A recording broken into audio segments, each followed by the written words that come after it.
छगन भुजबळांची एक टोळी त्यांनी 15 मुकादम तयार केलेले आहेत। साताऱ्यामधील सभेत मनोज जरांगेंनी भुजबळांवरती ही टीका केलेली आहे। विधानसभेमध्ये भुजबळांसह त्यांच्या टोळीला पाडायचंच असं देखील जरांगे यावेळेला म्हणाले। त्यांचे 288 आमदार पाडायचे। जरांगेंनी सरकारवर टीका करत हा इशारा दिला तर 100% मतदान मराठ्यांनाच करा असं देखील जरांगे यावेळी म्हणाले। परळी मतदारसंघामध्ये मराठे जास्त, तिथे इतर उमेदवार पाडणारच, तर परळीमध्ये मराठा उमेदवाराची लीड तोडायचा घास नाही असं जरांगे यावेळी म्हणाले।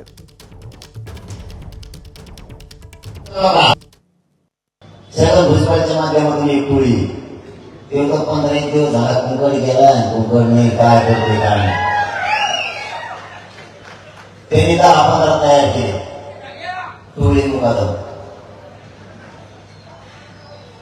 ते विकत पडला, त्याला सोलापूरचा मत घ्यायचं आणलं होतं बघा कोणीतरी, देवेंद्र फडणवीस साहेब मतदारसंघ, त्याला ज्या ज्या मतदारसंघात नेते ना त्या मतदारसंघात आमदाराला मराठीने पाडायचं म्हणजे पाडायचं।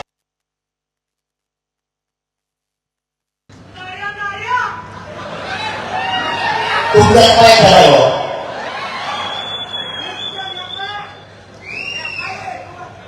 ते एकाच बोलत येतात, विकास कसा बोलायला लागले दोन मिनिट, आपलं बोलणं कसं असतं माहिती आहे ना, झटक्यात आला ते कुणी दुसऱ्याकडे बोलतच नाही।